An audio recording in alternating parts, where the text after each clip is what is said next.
निज परो वेति गणना लघु चेतसाम् उदार चरितारं तु वसुदैव कुटुम्बकम् ओम पूर्णमदः पूर्णमिदं पूर्णात् पूर्णमुदच्यते पूर्णस्य पूर्णमादाय पूर्णमेवावशिष्यते।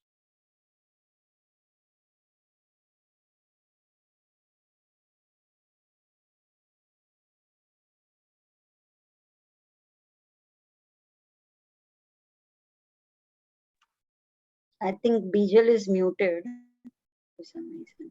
Yeah, भजन शुरू कर।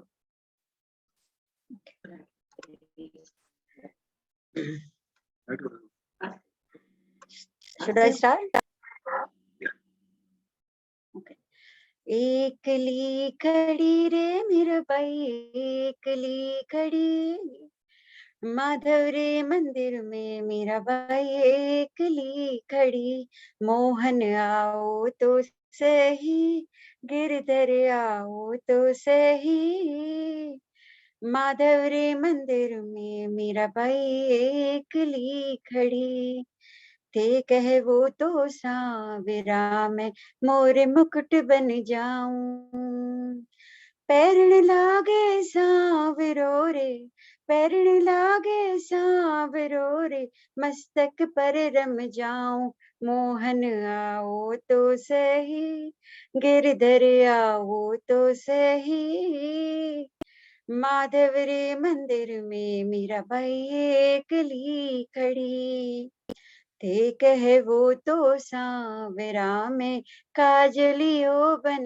जाऊं नैन लगावे सांवरो रे नैन लगावे सांवरो रे नैना में रम जाऊं मोहन आओ तो सही गिरधर आओ तो सही माधव रे मंदिर में मीरा बाई एकली खड़ी थे कहे वो तो सांवरा में जल जमुना बन जाऊं नावण लागे सांवरो रे नावण लागे सांवरो रे अंग अंग रम जाऊं रे मोहन आओ तो सही गिरधर आओ तो सही माधव रे मंदिर में मीरा बाई एकली खड़ी देखे वो तो सांवरा मैं पुष्पहार बन जाऊं कंठ में पहरे सांवरो रे कंठ में पहरे सांवरो रे हिवड़ा पर रम जाऊं मोहन आओ तो सही गिरधर आओ तो सही माधव रे मंदिर में मीरा बाई एकली खड़ी ठीक है वो तो सांवरा मैं पग पायल बन जाऊं नाचने लागे सांवरो रे नाचने लागे सांवरो रे चरणा में रम जाऊं मोहन आओ तो सही गिरधर आओ तो सही माधव रे मंदिर में मीरा बाई एकली खड़ी।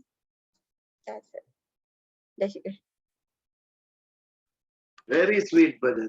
ये मीराबाई ने लिखा है, इज इट? या वेरी स्वीट, वेरी स्वीट, एकदम ओतप्रोत।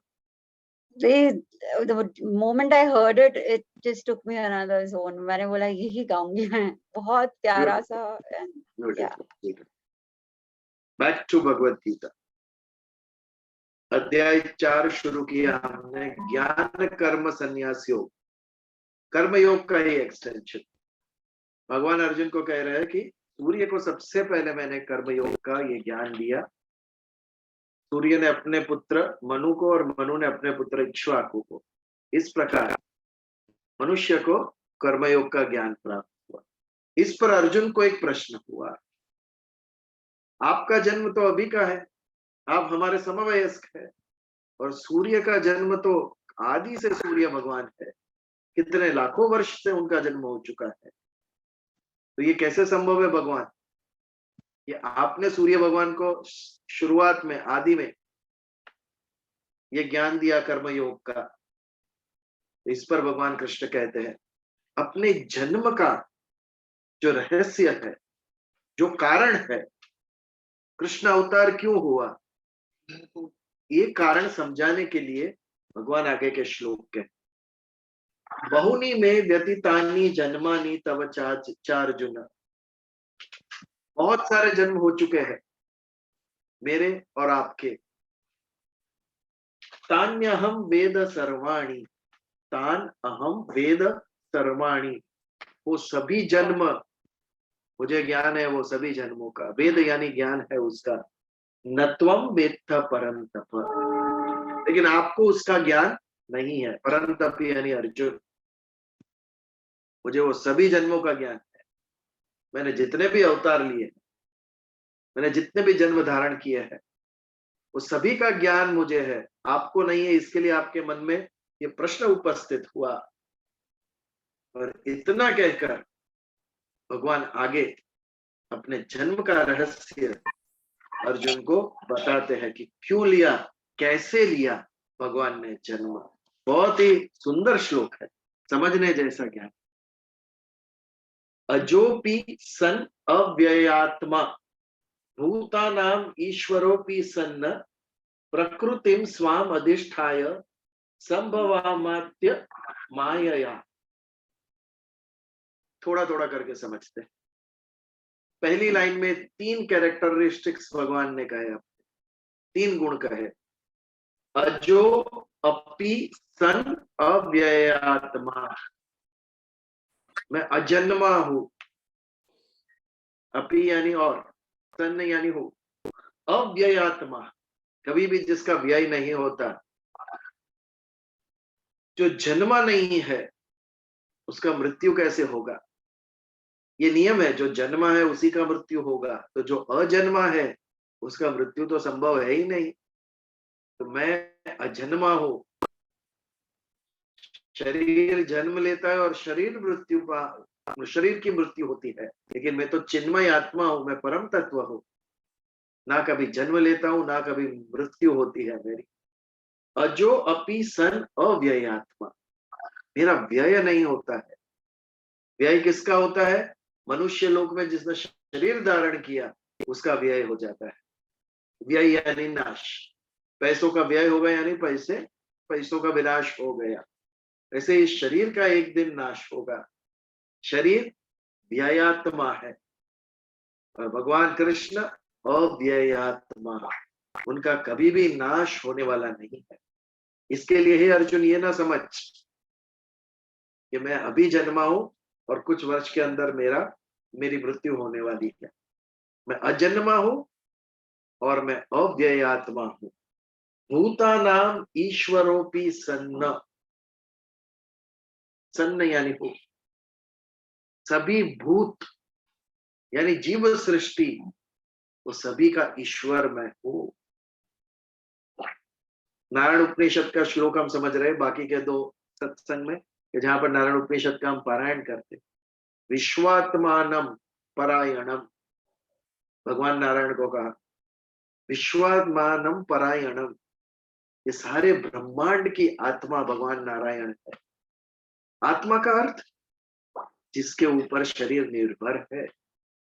ब्रह्मांड स्थूल है, इट्स अ मैटर, जो उत्पन्न हुआ है, पदार्थ है जो उत्पन्न हुआ है और जिसका नाश होगा। बट ये पदार्थ का आधार क्या है? पदार्थ का आधार, मैटर का आधार तो एनर्जी है। आप मॉलिक्यूल से एटम को तोड़ो, एटम से न्यूट्रॉन, इलेक्ट्रॉन, प्रोटॉन, जितना भी तोड़ते जाओ, अल्टीमेटली उसमें से एनर्जी निकलती है। दिस एनर्जी इज चैतन्य।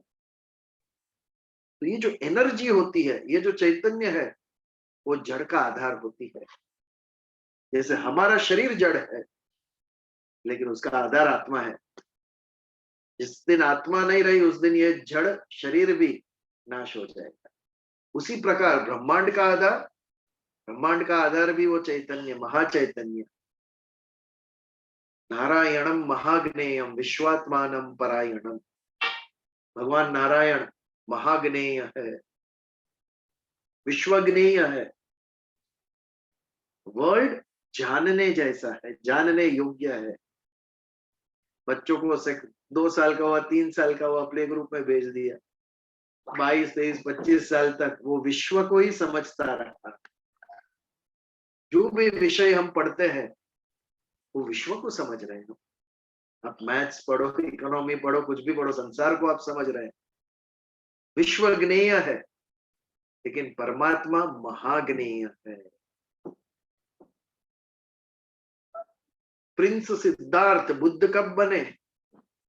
जब विश्व के ज्ञान से दूर बैठ गए और स्वयं का ज्ञान उन्होंने लेना शुरू कर दिया, स्वयं के अंदर झांका, आत्मा का ज्ञान जब उन्होंने लेना शुरू किया, उसके बाद वो महाज्ञेय बने, बाद में वो बुद्ध बने। तो एक विश्व है ज्ञेय, एक परम तत्व है, नारायण है, जो महाज्ञेय है।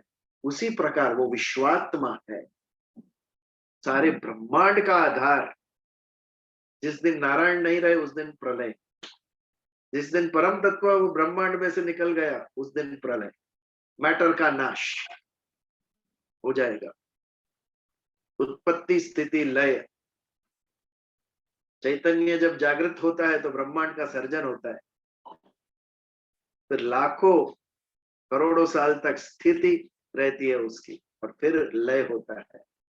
जब वो तत्व निकल जाता है, जब वो आधार निकल जाता है, मैटर से, पदार्थ से, जब वो ऊर्जा निकल जाती है तो उसका नाश होता है। तो भगवान नारायण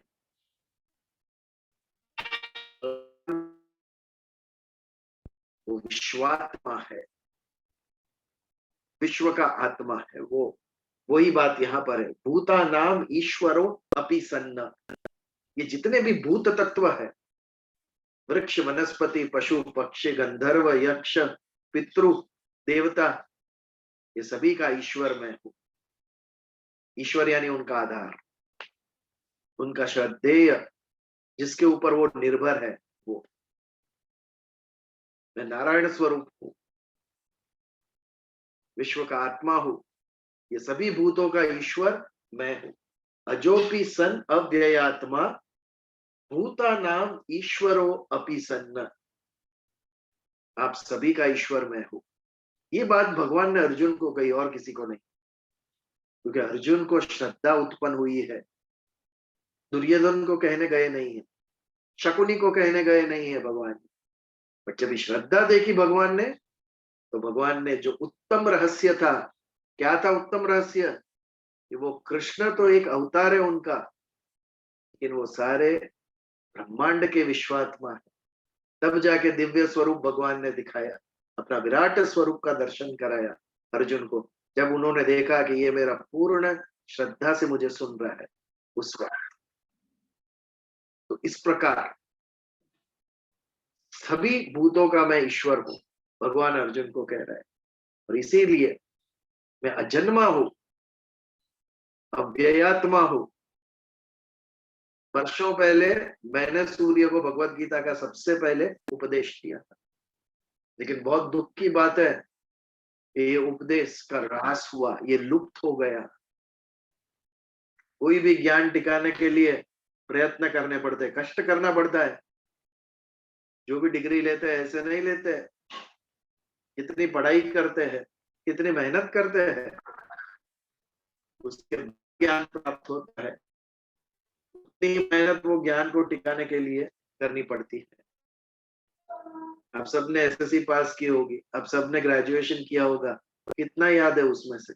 5%, 10%, क्योंकि वो छूट गया। काल बीत जाने से ज्ञान की विस्मृति होती है। तो ज्ञान को टिकाने के लिए कष्ट करना पड़ता है, सतत अभ्यास करना पड़ता है। लेकिन मनुष्य जब भोगी बन जाता है तो अपने सत्कर्म की विस्मृति हो जाती है, अपना कर्तव्य भूल जाता है, और over a period of time, एक जनरेशन से दूसरे जनरेशन, धीरे धीरे धीरे वो ज्ञान लुप्त हो जाता है। तो इसी प्रकार जब ज्ञान लुप्त हो गया तो पुनः वो कहने के लिए भगवान प्रकट हुए, उन्होंने कृष्ण अवतार लिया। शायद परम हेतु यही था कि पुनः भगवत गीता का ज्ञान मनुष्य को प्रदान करो। धर्म संस्थापन तो क्षणिक था। उस वक्त हस्तिनापुर में धर्म संस्थापन करके, आर्यव्रत भारतवर्ष में धर्म संस्थापन करके उसकी असर तो 50-100 साल रही होगी। लेकिन ये जो भगवत गीता का उपदेश प्रदान किया, वो हजारों साल तक मनुष्य को पुनः जीवन जीने की कला सिखाता रहा। राइट पर्सपेक्टिव, मैं कौन हूं, मेरा इस संसार से, इस विश्व से क्या संबंध है, मेरा व्यवहार कैसा होना चाहिए, मेरी वाणी कैसी होनी चाहिए, मेरे भाव कैसे होने चाहिए, मेरे जीवन का उद्देश्य क्या होना चाहिए, ये मेरे जीवन जीने की जो कला है वो मुझे भगवत गीता से प्राप्त होती है। और ये सबसे बड़ा योगदान था भगवान कृष्ण का, कृष्ण अवतार में, कि पुनः उन्होंने भगवत गीता को प्रकट किया। अर्जुन को समझा रहे ये श्लोकों में, क्यों मैंने जन्म लिया। अजोपि सन्न अव्ययात्मा भूतानाम ईश्वरो अपि सन्न। सारे भूत मात्र का मैं ईश्वर हूं। ईश्वर यानी not slave and owner, but उसका आधार, जिसके ऊपर निर्भर है वो। मालिक और नौकर की बात नहीं है, इसमें आधार की बात है। कौन किसके ऊपर निर्भर है वो बात है। विश्व के आत्मा है भगवान, विश्व उनके बिना टिक ही नहीं सकता। वासुदेव सर्वम, कण कण में वासुदेव है। तो प्रकृतिम स्वाम अधिष्ठाय संभवात्मा मायया। प्रकृतिम स्वाम अधिष्ठाय, स्वाम यानी मैं या मैंने, ये एक समझने की बात है। इसमें थोड़ा तत्व ज्ञान है। हम जब आत्मा स्वरूप में होते हैं तो अव्यक्त होते हैं, किसी को दिखते नहीं है। आत्मा किसी को दिखती नहीं है, उसकी अनुभूति नहीं है, इंद्रियातीत, ना देख सकते, ना सुन सकते, ना उसका स्वाद है, ना स्पर्श से पता चलता है। इंद्रिय का विषय ही नहीं है आत्मा। बट जब आत्मा प्रकृति से जुड़ती है, प्रकृति के जुड़ने के बाद प्रकृति के गुणों के असर के नीचे आ जाती है और स्थूल देह धारण करती है, तब जाके आत्मा व्यक्त होती है और हम उसे व्यक्ति कहते हैं। तो ईश्वर भगवान जब आत्मा स्वरूप होते हैं, परम तत्व स्वरूप होते हैं, तो व्यक्त नहीं होते, हमें दिखते नहीं, इंद्रियों से अतीत है। लेकिन यदि भगवान को स्थूल देह धारण करना हो, तो मनुष्य की तरह कर्म करना हो, तो उनको भी प्रकृति के साथ जुड़ना पड़ेगा। लेकिन इसमें एक अंतर है, हम जिस प्रकृति के साथ जुड़े वो कनिष्ठ है, उसके गुण है सत्व, रज और तम, और हमारे अंदर भी वो गुण आ गए सत्व, रज और तम, जो दूषित है। इसके कारण हमारी वृत्ति दूषित होती है, वृत्ति के कारण मन में इच्छाएं दूषित होती है, कामनाएं उत्पन्न होती है, और ये कामना पूर्ति के लिए हम पाप तक करते हैं। तो ये जो प्रकृति के 3 गुण है, वो कामना उत्पन्न करके हमारे से कर्म कराते हैं, और जैसे हम कर्म करते हैं वैसे ही हमें पुनर्जन्म प्राप्त होता है। तो ये प्रकृति जो है वो बांधने वाली है, वो दूषित है। यदि मुक्ति प्राप्त करनी हो तो सत्व गुण से भी ऊपर उठना पड़ेगा। हम समझते हैं स्वर्ग यानी बेस्ट, आइडियल, फॉल्स। स्वर्ग में जाके भी वापस आना पड़ेगा जब अच्छे कर्म आपके खत्म हो गए। तो मुक्ति श्रेष्ठ, ना जन्म ना मृत्यु। उसी प्रकार सत्व गुण भी बांधने वाला है। आप सात्विक वृत्ति से जब कार्य करते हैं, सात्विक इच्छा से, वो आपको अच्छे गुण देगा और आपको स्वर्ग प्राप्ति करेगा, लेकिन पुनर्जन्म निश्चित। वेदांत का ध्येय क्या है, उपनिषद का ध्येय क्या है? मुक्ति, मोक्ष। तो उसके लिए सात्विक गुण का भी त्याग, प्रकृति से अपना संबंध विच्छेद, प्रकृति से ऊपर उठना पड़ेगा, अतीत, उससे दूर उठना पड़ेगा। तामसी, राजसी, सात्विक तीनों उसका त्याग करना पड़ेगा।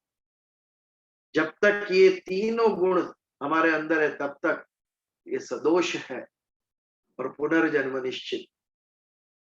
तो क्या ये दोष भगवान को नहीं लगता?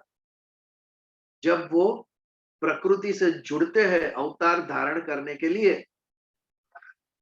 तो प्रकृति का ये गुण भगवान को नहीं लगता? ये मेरा प्रश्न है। क्या लग रहा है आपको? भगवान के अंदर भी ये तीन गुण आएंगे, सात्विक, राजसी, तामसी? जब भगवान नारायण ने सोचा होगा कि मैं कृष्ण अवतार धारण करता हूँ, पृथ्वी पे मुझे जाना है, तो वो भी इसके प्रभाव के अंदर आ गए होंगे, इस प्रकृति के प्रभाव के अंदर प्रकट होने के लिए।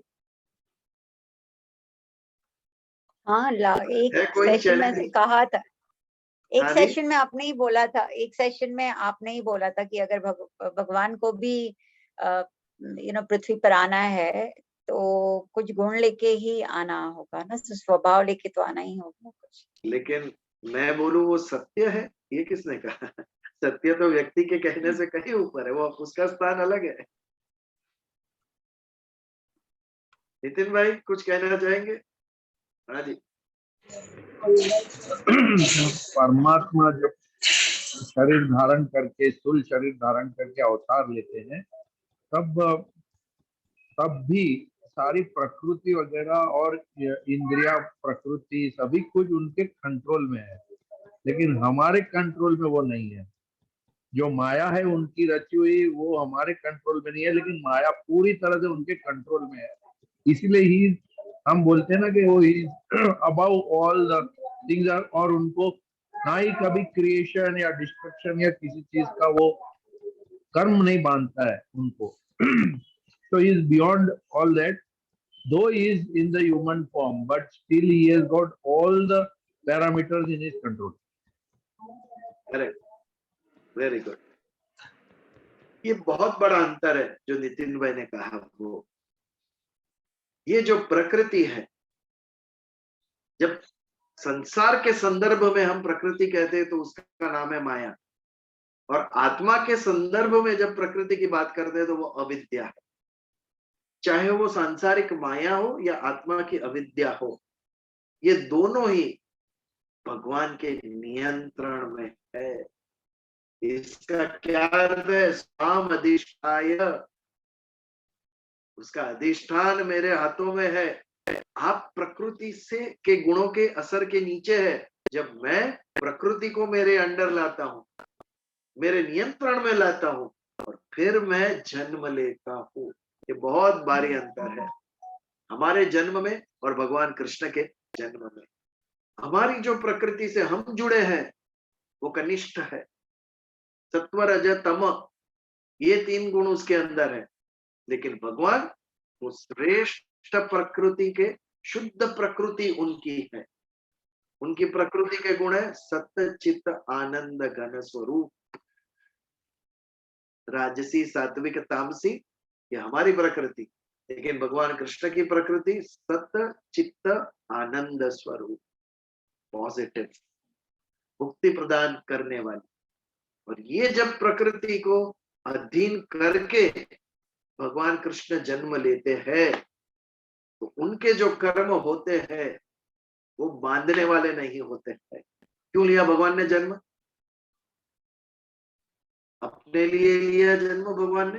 ये मूलभूत प्रश्न है। एक मिनट रहा, भगवान ने क्यों लिया जन्म? हम पुत्र की कामना करते हैं, संतान की कामना करते हैं। क्यों करते हैं कामना? कहीं हृदय में हमें आवश्यकता है कि हमारे यहाँ संतान हो, हमारे यहाँ चाइल्ड हो। ये कामना से हम संतान की कामना करते हैं, क्योंकि वो हमारी इच्छा है। लेकिन भगवान ने जो कृष्ण अवतार लिया, स्वयं की व्यक्तिगत तो कोई भी कामना नहीं थी उसके पीछे। इसके आगे के श्लोक में आएगा, परित्राणाय साधुनां विनाशाय च दुष्कृताम्। किसके लिए भगवान ने जन्म लिया? साधुओं का रक्षण और विनाश, दुरात्माओं का विनाश करने के लिए भगवान ने जन्म लिया। यदि उनका जन्म का हेतु ये है तो उनके कर्म बांधने वाले कैसे हो गए? तो निष्काम भाव से भगवान ने जन्म लिया, अपना कर्तव्य करने के लिए भगवान ने जन्म लिया है। और वो हमारा जन्म कर्मों से बंधा हुआ है। हम जैसा कर्म करेंगे वैसा फल हमें प्राप्त होगा और वैसा जन्म मिलेगा। यानी कर्म का बंधन, कर्म की थियरी ये हमें लागू होती है, भगवान को लागू होती है? नहीं होती है। भगवान कर्म की थियरी को कहेंगे, कर्म के बंधन को। मैं कहूं ऐसे तू जन्म देगा मुझे। ये अंतर है हमारे में और भगवान के जन्म में। We are dependent on our karma. Why we are dependent on karma? Because we are dependent on prakriti. हाँ कहिए नितिन।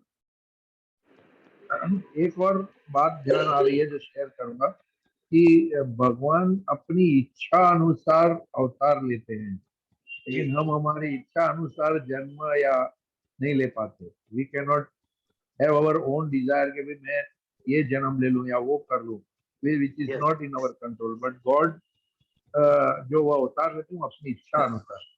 यस, वो उनकी इच्छा अनुसार होता है क्योंकि प्रकृति उनके नियंत्रण में है। नियंत्रण। हाँ, और वो इसलिए वो अपने कर्म से बाधित नहीं है। हम बंधे हुए हैं कर्म से, भगवान मुक्त है क्योंकि उनकी प्रकृति विशुद्ध है, पवित्र प्रकृति है। जो विशुद्ध प्रकृति का व्यक्ति है, पवित्र प्रकृति का व्यक्ति है, उसके द्वारा बुरे कर्म होंगे ही नहीं, संभव ही नहीं है। जिसका आत्मा ही सत्यचित आनंद स्वरूप है, उसका सारा जीवन ही सत्यचित आनंदमय हो जाएगा। लेकिन हमारे अंदर तामसी गुण भी है, हमारे अंदर राजसी गुण भी है। इसके लिए वो हमारी वृत्ति बदलता है। जिसने ये गुणों पर विजय कर लिया, तामसिक गुण कम हो गए, वो राजसी में परिवर्तित और राजसी सात्विक में परिवर्तित हो गए और अंत में तीनों गुणों से अतीत हो गए, वो मुक्त हो गया। जब तक ये तीन गुणों के अंडर हमें, तब तक कर्म का बंधन हमें लगता ही रहेगा, क्योंकि वो कामना उत्पन्न करते रहे। और स्वयं की कामना पूर्ण करने के लिए जो हम कर्म करेंगे वो हमें बांधते ही रहेंगे।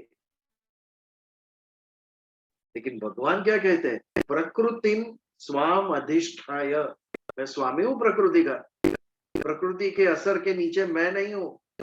मैं माया को मेरे नियंत्रण में लाके फिर मुझे जो चाहिए वो जन्म में धारण करता हूँ। प्रकृतिम स्वाम अधिष्ठाय संभवाम्या मायया। संभव, भव यानी होना, संभव यानी प्रकट होना, अच्छी तरीके से प्रकट होना। माया यानी माया को मेरे कंट्रोल में लाके, मेरे नियंत्रण में लाके मैं जन्म धारण करता हूँ। इसके लिए हे अर्जुन, मेरे जन्म में और तेरे जन्म के कारण के पीछे अंतर है। तेरा जन्म तेरे कर्मों के आधार पे तुझे प्राप्त हुआ है, मेरा जन्म मैंने मेरी इच्छा से लिया है, क्योंकि तू प्रकृति के असर के नीचे है, जबकि मैं प्रकृति को मेरे अधीन करके, मैं माया को, प्रकृति को मेरे अधीन करके मैं जन्म लेता हूँ। तेरे जन्म के पीछे, तेरे जीवन के पीछे तेरी कामनाएं हैं जिसके कारण तू कर्म करता है।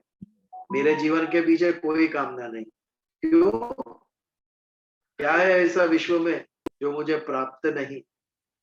भगवान को सभी कुछ प्राप्त है, भगवान पूर्ण है, कोई अभाव नहीं उनके जीवन में, इसके लिए कोई कामना नहीं। तो किसके लिए भगवान ने जन्म लिया? कर्तव्य। पृथ्वी के ऊपर जब धर्म का नाश और अधर्म का अभ्युत्थान हो रहा है, तो पापी दुराचारियों का नाश करने के लिए और जो साधु लोग हैं उनका रक्षण करने के लिए भगवान का जन्म संभव्यात्म मायया अजोपि सन अव्ययात्मा भूतानाम ईश्वरो अपि सन। तीन गुण पहले का है, अजन्मे, अव्यय और सभी भूतों के ईश्वर में। प्रकृति स्वाम अधिष्ठाय, प्रकृति को मेरे नियंत्रण में मैं रखता हूं, मैं उसका अधिष्ठान करता हूं, मैं स्वामी हूं प्रकृति का। मेरी प्रकृति विशुद्ध और पवित्र है, जिसके गुण है सत्यचित आनंद, जबकि मनुष्य की प्रकृति, संसार की प्रकृति अनिष्ट है, अशुद्ध है, क्योंकि उसके गुण है सात्विक, राजसी और तामसी। तो मेरी प्रकृति को अध्ययन करके मैं संभवामी, मैं प्रकट होता हूँ अपनी माया को नियंत्रण में रखकर। तो ये था हमारा छठा श्लोक। इसके ऊपर कोई प्रश्न या और कुछ किसी को कहना है तो मोस्ट वेलकम, नहीं तो आगे बढ़ते हैं।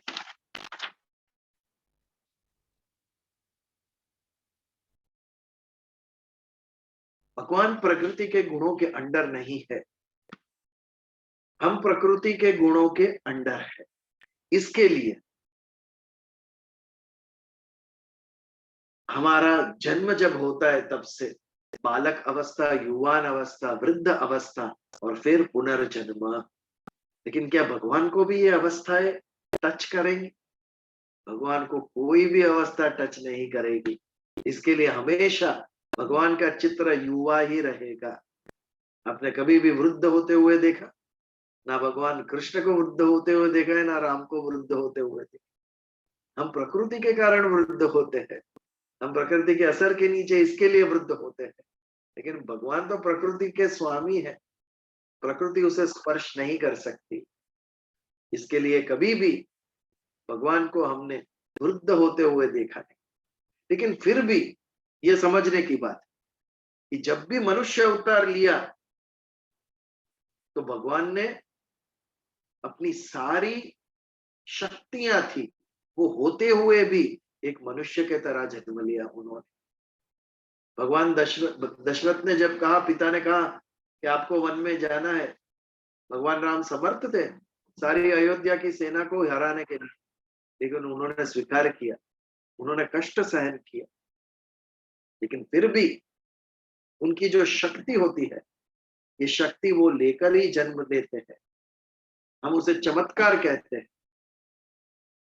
जिसको श्रद्धा नहीं है धर्म के ऊपर, उसे प्रश्न होगा, उसे शंका होगी कि 6 दिन का बालक पूतना की हत्या कैसे कर सकता है? 3 मास का बालक शक्टासुर की हत्या कैसे कर सकता है?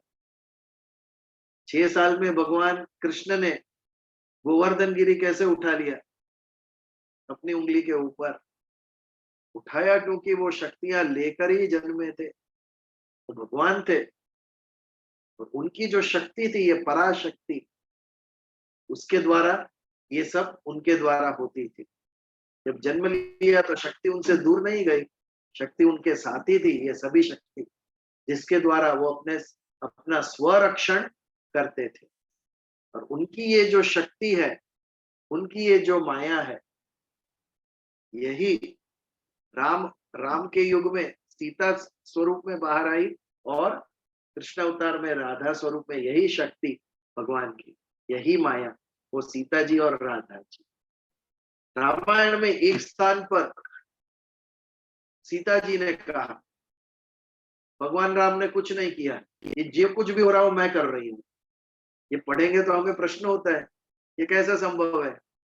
युद्ध तो भगवान राम ने किया है, सीता जी तो अशोक वाटिका में थी। बट सीता जी है कौन? सीता जी भगवान की शक्ति है, जो भगवान के साथ ही रहती है।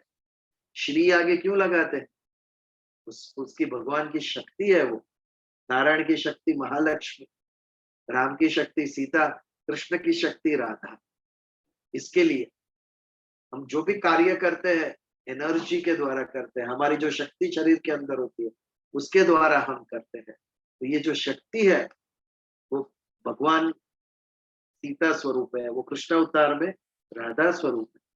इसके लिए सीता जी के मुख से निकलता है कि रामायण में ये जो कुछ भी हो रहा है, जो किया है वो मैंने किया, क्योंकि वो स्वयं भगवान की शक्ति थी।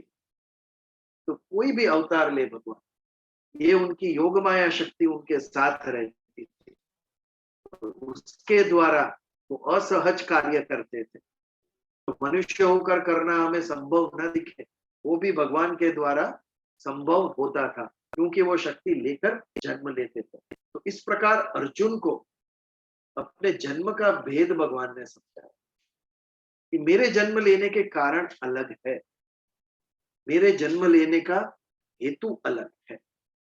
मैं कैसे जन्म लेता हूं ये भगवान ने समझाया।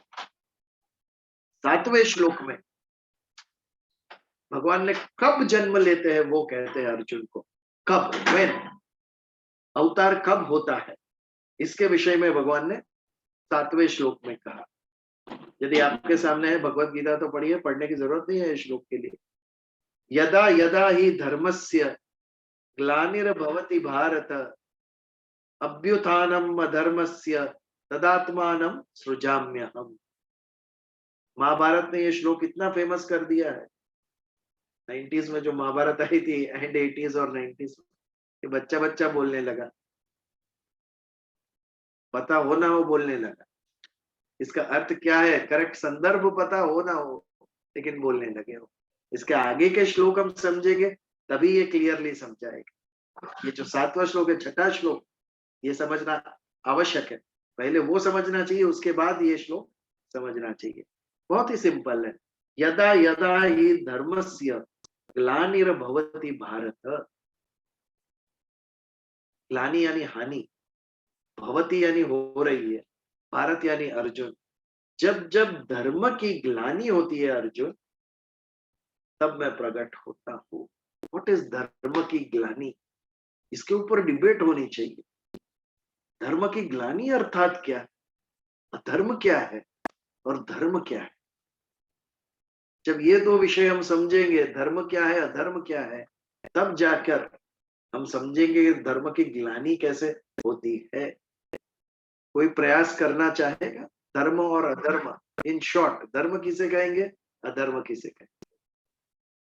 बहुत सिंपल है, लेकिन हमारे मन में, हाँ भावना बहन, यस, શાસ્ત્રમાં જે રીતે મનુષ્યએ જીવન જીવવાનું જે રૂલ્સ રેગ્યુલેશન પ્રમાણે કહ્યું છે તે રીતે જીવીએ તે ધર્મ.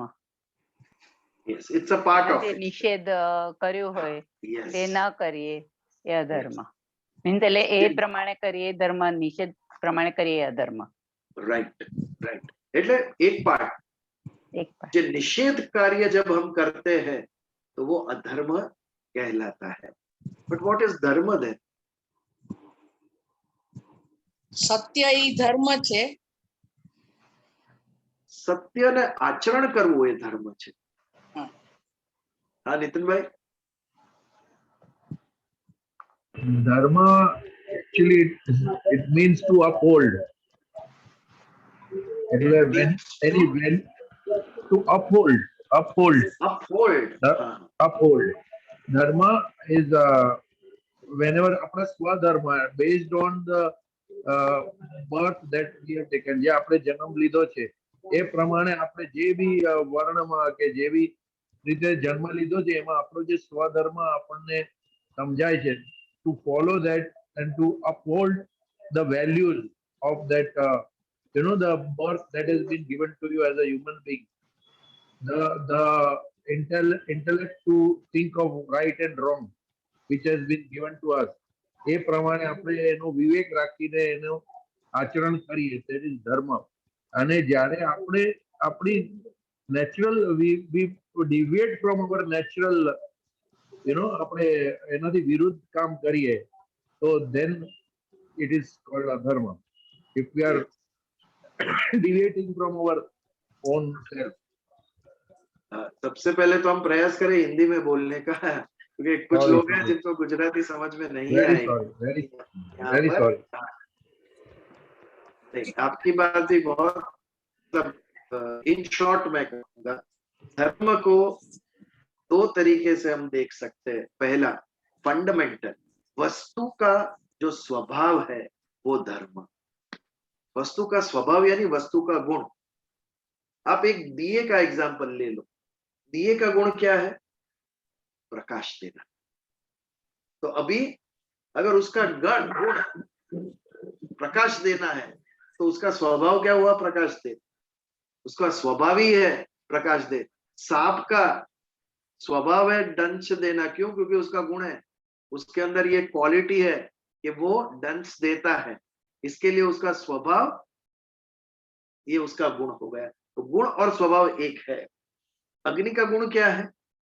अग्नि के दो गुण है, एक प्रकाश देती है और एक दाह्य जो जलाती है। वो अग्नि जलाती है और अग्नि प्रकाश देती है। तो ये जो उसका गुण है वो ही उसका स्वभाव है। और जो मेरा गुण, जो मेरा स्वभाव है, वो ही मैं करूंगा ना, और क्या करूंगा। आप यदि अग्नि को कहो कि तुझे भिगाना है, भिगा नहीं सकेगी अग्नि, वो उसका कर्तव्य है ही नहीं, उसका कर्म है ही नहीं, क्योंकि उसकी क्षमता ही नहीं है। तो जो उसका गुण है वो ही उसका स्वभाव, और वो ही उसका कर्म। और ये जो कर्म है, गुण और स्वभाव के आधार पर जो कर्म निश्चित होता है, हमारा कर्तव्य, वो धर्म। क्षत्रिय अर्जुन, उसका गुण था, उसके अंदर क्षात्र वृत्ति थी, लड़ना उसका गुण था, उसका स्वभाव भी लड़ना था। तो अभी उसका कर्म क्या होगा, उसका कर्तव्य क्या होगा, उसका कर्तव्य लड़ना ही होगा। तो वस्तु का स्वभाव जो है वो धर्म, जो तुम्हारा कर्तव्य है वो तुम्हारा धर्म। कर्तव्य यदि धर्म है तो धर्म क्या नहीं है, धर्म कामना नहीं है। इच्छा का त्याग करके, कामना का त्याग करके जो कर्तव्य करता है वो धर्मिष्ठ। धर्म किसे कहेंगे, स्वयं की कामना का त्याग कर दो। स्वयं की कामना, व्हाट इज कामना, सांसारिक वस्तुओं के प्रति आकर्षण जो उत्पन्न होता है वो इच्छा है, यानी सांसारिक पदार्थों से मुक्ति। तब हमारी कामना गई, कामना गई तो पीछे क्या रह गया, कर्तृत्व भाव। फिर हमारे कर्म कैसे होंगे, कर्तृत्व से होंगे। कर्तृत्व भाव से जब होता है तो उसे धर्म कहते हैं। भगवत गीता को एक शब्द में कहना है तो धर्म, कर्तव्य। द होल एक्सरसाइज, 18 अध्याय भगवान ने क्यों कहे अर्जुन को, उसको अपना कर्तव्य समझाने के लिए। तेरा धर्म क्या है, ये है तेरा धर्म। तो शास्त्रोक्त पद्धति से देखे तो धर्म आपको जो वर्ण और आश्रम से जो प्राप्त हुआ है वो, आप गृहस्थ आश्रम में है तो वो आपका धर्म, घर गृहस्थी चलाना। आप क्षत्रिय है तो मिलिट्री में जाके प्रोटेक्ट करना, वो आपका धर्म। कर्तव्य बुद्धि से करना वो धर्म है। व्हाट इज अ धर्म, कामना से करना, भोग की वृत्ति से करना, स्वयं के लिए सेल्फिश होकर करना, वो अधर्म। तो जब भगवान कहते हैं धर्म की ग्लानि हुई और अधर्म का अभ्युत्थान हुआ, उसका अर्थ क्या हुआ, people were forgetting their duties. लोग कामी हो गए, स्वयं के स्वार्थ के लिए जी रहे थे। इसके लिए ऐसे लोगों का नाश करना आवश्यक था। और नाश करेगा कौन, दुर्योधन को मारने की क्षमता किसमें थी, जरासंध को मारने की क्षमता किसमें थी, कोई मनुष्य में नहीं थी। रावण को कौन मार सकता था।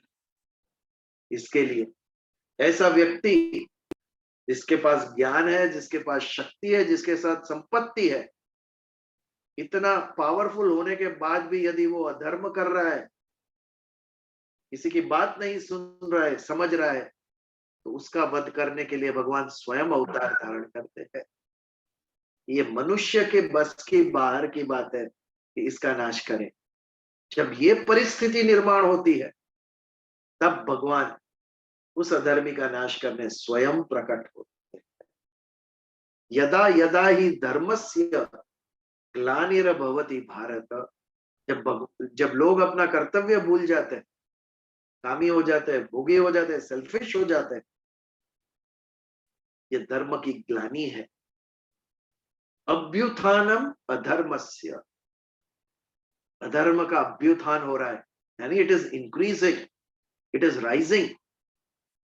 जब अधर्म इंक्रीज हो रहा है यानी लोग स्वार्थी हो रहे हैं, लोग स्वकेंद्रित हो रहे हैं।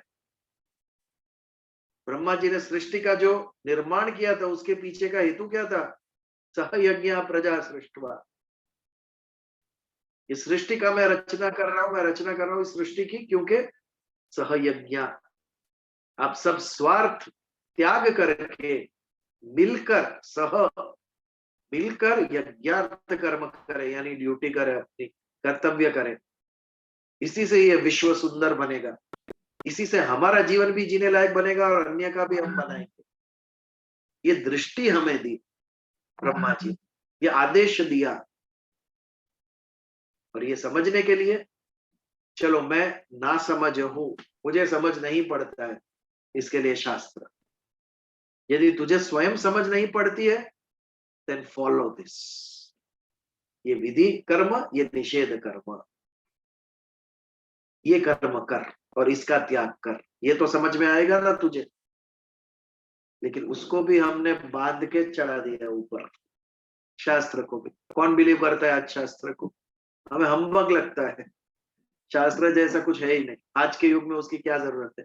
अरे समझो तो सही क्या कहना चाहता है वो, फिर निर्णय लो। युग भले ही कितना बदले, टेक्नोलॉजी भले ही कितनी बदले, लेकिन अंदर के मनुष्य के भाव नहीं बदलते कभी भी। भाव तो वही रहते हैं, हमारे इमोशंस नहीं बदलते कभी भी। भले ही बाह्य विश्व कितना भी बदला, हमारा स्वभाव नहीं बदलता है। कितनी भी प्रगति कर लो, ईर्ष्या रहेगी मनुष्य के अंदर, वो टेक्नोलॉजी से जाएगी ही नहीं। उसके लिए अलग ये है, वो केवल धर्म से जाएगी, वो केवल शास्त्र से जाएगी। लेकिन लाइक फूल्स हमने सब अच्छी बातें उड़ा दी, सूखे के साथ हरा भी जल जाता है, ऐसा हो गया, सब जला दिया हम। तो यदा यदा ही धर्मस्य ग्लानिर्भवति भारत, जब जब धर्म की ग्लानि होगी, जब जब इच्छाएं कामनाएं जोर पकड़ेगी और लोग अपना कर्तव्य भूल जाएंगे, अभ्युत्थानम अधर्मस्य, धर्म की ग्लानि तो अधर्म का अभ्युत्थान, इट विल इंक्रीज। और रादर अधर्म इंक्रीज होता है, इसीलिए धर्म की ग्लानि होती है। अभ्युत्थानम अधर्मस्य तद आत्मानम सृजाम्य अहम, तब आत्मानम यानी मैं, सृजाम्यम अहम, सृजान्यम यानी साकार स्वरूप से मैं प्रकट होता हूं। निराकार स्वरूप से भगवान कृष्ण अवतार नहीं लिया था, साकार स्वरूप से लिया था, शरीर धारण करके स्वरूप लिया। इसके लिए सृजाम्य अहम, साकार स्वरूप से लिया भगवान ने, मूर्त स्वरूप, मूर्ति जो दिखती है, स्टैच्यू, मूर्त स्वरूप। तब मैं साकार स्वरूप से जन्म लेता हूं। और ये जरूरी नहीं कि एक युग में मैं एक ही जन्म लेता हूं, एक ही युग में एक से ज्यादा भी जन्म लेता हूं। तो ये था यदा यदा ही धर्मस्य ग्लानिर्भवति भारत अभ्युत्थानम अधर्मस्य तदात्मानम सृजाम्यहम्। आज 10:30 हो गए, तो नया श्लोक की हम शुरुआत नहीं कर रहे। इसका ही ट्विन श्लोक महाभारत ने जो फेमस कर दिया, हम सब साथ में ही बोलते हैं, वो परित्राणाय साधुना, दोनों अलग श्लोक है, लेकिन सीरियल के कारण सबके दिमाग में बैठ गया है वो। तो यहाँ पर आज के श्लोक का और आज के प्रवचन का हम समापन करते हैं। यदि किसी को कुछ चर्चा या कुछ प्रश्न हो तो 1-2 मिनट के लिए हम ले सकते हैं, नहीं तो प्रार्थना करें। मुझे प्रार्थना के बाद चर्चा करनी है, नो ताकि प्रॉब्लम, जिसको No जाना problem. है जा सकते हैं। जी जी जरूर। Any short question if anybody has we can take, नहीं तो प्रार्थना करें। विश्व शांति की कामना करें, शांति पाठ करेंगे। ओम द्यौ शांति, अंतरिक्ष शांति, पृथ्वी शांति, आपः शांति, औषधय शांति, वनस्पतये शांति, सर्वदेवा शांति, ब्रह्म शांति, सर्वः शांति, शांतिरेव शांति, साम शांतिरधिरोम, शांति शांति शांति।